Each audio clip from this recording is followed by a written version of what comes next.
I honestly don't know where to start, or if I'm ready to be posting this story of mine, but hopefully it'll help. I know you won't believe me, and honestly, I won't even blame you guys. It still doesn't make sense in my own head. I've heard stories about unknown creatures in woods, but never thought I'd encounter one myself, you know? I posted another story about some creepy old people that I'd encountered in the woods, but that's nothing. This makes a good horror story for people, but it eats me up every day. But here we go. I love to go hiking. I go with my 3-year-old German Shepherd and let her go unleashed, since we like to go to secluded places. Now I've been hiking all over Utah mountains, and wanted a new hike that wasn't too far from me. I have an app that tells me about the hikes near me, if it's a hard hike, reviews, and if it's dog friendly. Now I was scrolling through All Trail, looking for possibly something new, but I wasn't too hopeful. But to my delight, there was something new. I don't know why I don't remember the name of it, but I do remember it was at the bottom of the list, and it had one review saying, good.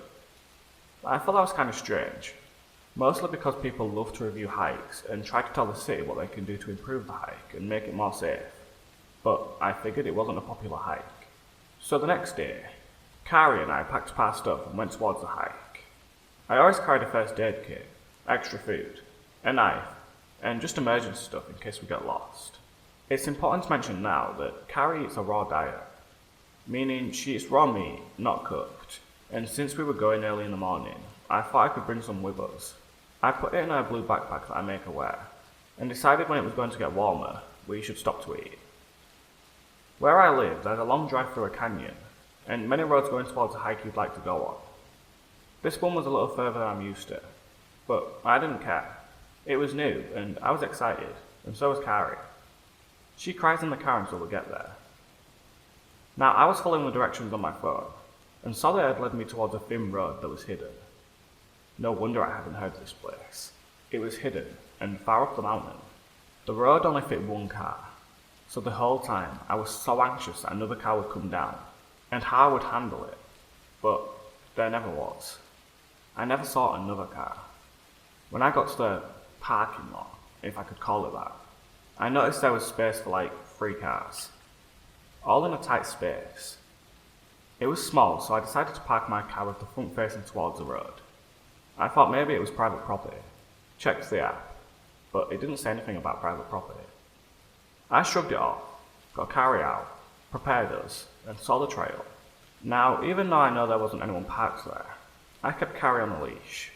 I didn't know if there were any bikers along the trail, but after 30 minutes or so, I didn't see anyone, so I decided to let her off the leash. It was a steep hike for the first half, but it was beautiful. We were deep in the woods, and I felt at peace.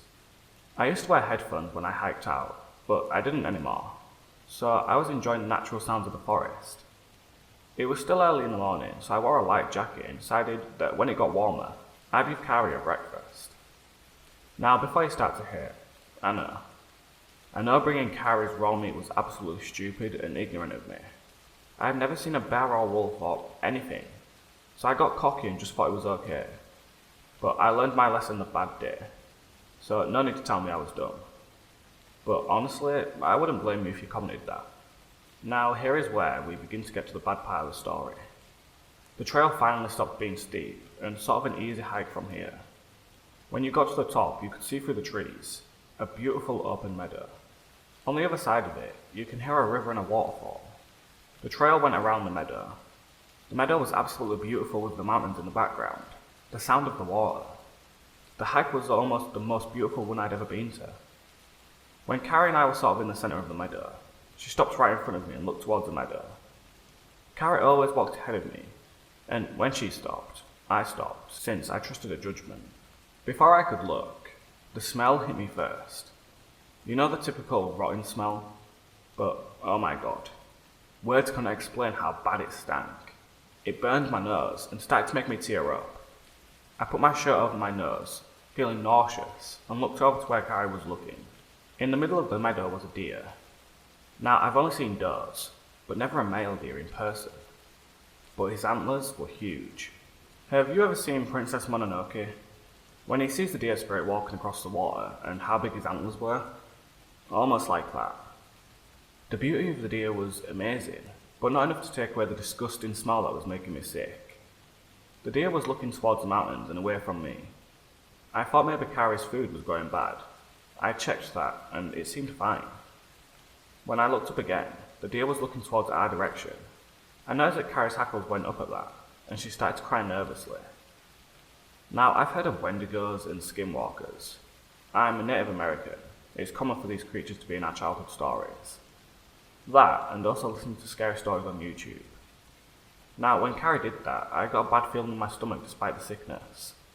It was a Wendigo, and I knew that. Now, I didn't know what to do.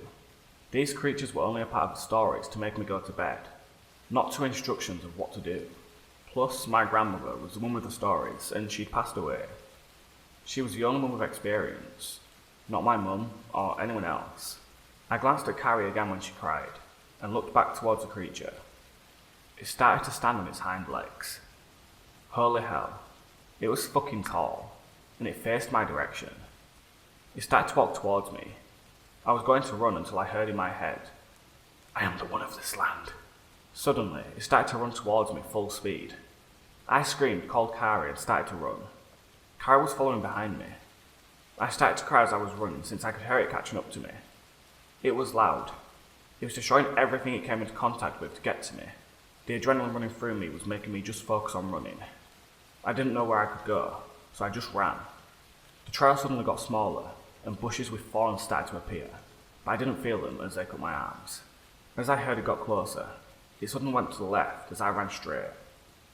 I somehow had the balls to look back to see it was gone, but also Carrie. "Carrie?" I said, but right as I called out for her, the trail ended with a foot drop onto a patch of rocks. I hit my head, bleeding a bit, but again, I couldn't feel it that much and just got up. I looked towards the forest when I suddenly heard a loud cry from my right. It was Carrie. "Carrie!" I cried out. I stood up crying and lost to what to do. I looked back to see a river leading up to the waterfall I heard. Suddenly, a heavy weight ran into me and we both fell back. I hit my head again on the back and looked up to see Carrie. Carrie had blood all over her. It was pouring from her neck. "Carrie?" I cried out. She was whimpering and breathing heavy. She still had her backpack on with some cuts in it. Before I had a chance to help her, a scream came from the forest. I looked back at the waterfall and somehow had the strength to pick up my 85-pound dog and carry her. I don't know where I was planning to go. I was just running to the waterfall as if it was a safe place. I was almost there when I heard the creature land on the rocks that I did earlier. I tripped at that and looked back to see that it was looking at me. Its eyes were black, or at least I think so. It could also be that there wasn't anything there. I don't know. I took off Carrie's backpack and threw it towards the monster, hoping it would take the meat and just leave us alone. I was scooting back towards the waterfall, crying as I did so, holding and dragging Carrie with my left arm. I found that being so close to the creature made me literally weak to my knees. It walked over to me, taking huge steps. It looked so different than before. Before, it looked like a deer, and now as it crawled over to me, it looked like a monster. I don't know how else to describe this awful demon. I just don't. I'm sorry. But I felt water hit my head hard as I reached the waterfall. I kept going until I was up against the wall. There barely wasn't enough space where the water wasn't hitting Carrie in my face. Carrie felt limp at this point. I could somewhat see the creature through the water, but still saw it coming towards me. It stood on its hind leg when it got close enough to me, watching me. The smell was so disgusting that I couldn't help but throw up in my mouth. It reached its arms out to grab me. I screamed so loudly that I actually lost my voice. After I let out that scream, another scream came from the deep forest. The creature snapped its head almost completely backward, looking towards the scream. The scream sounded like the one this one had let out earlier. I was still holding on to Carrie, crying and screaming since its arm was so close. It looked back at me, pulling its arm away, and again, said in my mind, "I am the one of this land." With that, it took steps back watching me and went down the riverbank. It crawled on all fours, stopping next to Carrie's backpack. It ripped it apart and pulled out the meat, eating it with the plastic bag that it was in.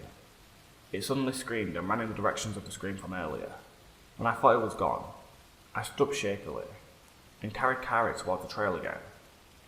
When I was running, I came across my backpack that I had left earlier and stopped. It was ripped apart, so I took off my jacket and wrapped it around Kyrie's neck where she was bleeding a lot. After that, I barely remember. All I remember is carrying Carrie and driving down, screaming the whole way towards the emergency vet.